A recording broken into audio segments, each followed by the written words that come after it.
আল্লাহু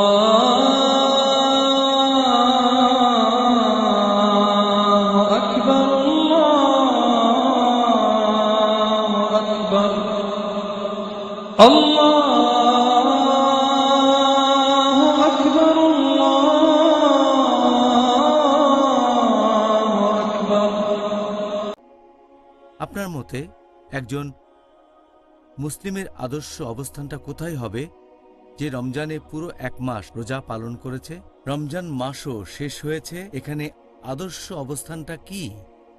এখানে আদর্শ অবস্থান বা প্রত্যাশিত অবস্থান সত্যিকারের মুসলিমের রমজানের পরে যেরকম হওয়া উচিত, যে সবার প্রথমে সে আল্লাহ সুবহানাহু ওয়া তাআলাকে ধন্যবাদ জানাবে, কারণ সে তাঁর সাহায্যে রমজান মাসে সবগুলো রোজা রাখতে পেরেছে। এছাড়াও রমজান মাসে কিয়ামুল লাইল পড়েছে। একজন সত্যিকারের মুসলিমের অবস্থান রমজানের শুরুতে যেমন ছিল, রমজান শেষ হয়ে গেলেও অবস্থানের উন্নতি হয়। এ সময় তার ভালো কাজের সংখ্যা বেড়ে যায়। আর রমজানে আমরা সবাই সারা মাস রোজা পালন করে থাকি। সত্যিকারের বিশ্বাসীরা তখন ভয় পায় যে তাদের কাজগুলো কবুল করা হবে কিনা। মুসলিমদের সোনালী যুগে তারা সব সময় প্রতিযোগিতা করতেন একে অন্যের সাথে ন্যায়নিষ্ঠ বিভিন্ন কাজে, ভালো কাজের সংখ্যা বাড়ানোর চেষ্টা করতেন, তবে আশা করতেন যেন আল্লাহ সুবহানাহু ওয়া তাআলা তা কবুল করেন, আর ভয় পেতেন যেন এগুলো বাতিল না হয়। আল্লাহ পবিত্র কোরআনে বলেছেন সূরা মাইদা অধ্যায় নম্বর 5 আয়াত নম্বর 27 যে আল্লাহ তাদের কোরবানি কবুল করেন যারা ন্যায়নিষ্ঠ। তার মানে ন্যায়নিষ্ঠ হওয়া খুবই গুরুত্বপূর্ণ। আর একটা সহিহ হাদিস আছে তিরমিজিতে, হাদিস নম্বর 3175, হযরত আয়েশা রাদিয়াল্লাহু আনহা একবার তিনি নবীকে জিজ্ঞেস করলেন কোরআনের একটা আয়াত নিয়ে, তাদেরকে যেটা দেওয়ার কথা সেটা দেওয়া হয়েছে এবং তারা ভয়ে কাঁপতে থাকে, এরা কি সেই লোকগুলো যারা মদ পান করে আর চুরি করে? নবী তখন বললেন, হে সিদ্দিকের কন্যা, তিনি ছিলেন আবু বকর সিদ্দিক রাদিয়াল্লাহু আনহুর মেয়ে।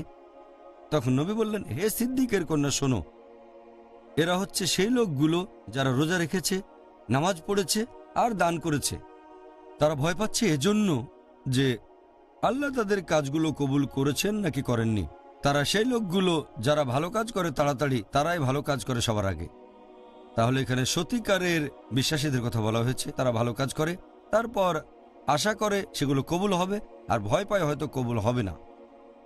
তাহলে পবিত্র রমজান মাসে লোকজন রোজা রাখে, ভালো কাজ করে, আর একজন সত্যিকারের মুসলিম এই ভালো কাজগুলো সারা বছর করবে পরের রমজান পর্যন্ত। তবে দুর্ভাগ্যজনকভাবে কিছু মুসলিম আছে যারা খুব ধার্মিক থাকে শুধুমাত্র রমজান মাসে, তখন 5 ওয়াক্ত নামাজ পড়ে, রমজান মাসে সবগুলো রোজা রাখে, তারপর রাতের নামাজও আদায় করে, সব ভালো কাজ করে, কিন্তু যখনই রমজান মাস চলে যায় এই কাজগুলো তাদের জীবন থেকে মুছে যায় একেবারে। অনেকেই তখন ঠিকমতো নামাজও পড়ে না, অনেকে জামাতে নামাজ পড়ে না, অনেকে ফজরের নামাজও ঘুম থেকে উঠতে পারে না। তারা রমজান মাসে নিয়মিত কোরআন পড়তো, রমজান চলে গেলে পড়ে না। ব্যাপারটা খুবই দুঃখজনক। রমজান চলে গেলে ভালো কাজগুলো তারা আর করে না, যেন এরকম যে তারা আল্লাহকে বিশ্বাস করেছে শুধু রমজান মাসে। এটা দুঃখজনক, মোটেও ঠিক না। যেন আল্লাহ তাআলা শুধু রমজান মাসে থাকেন, অন্য সময় তার কোনো অস্তিত্বই নেই।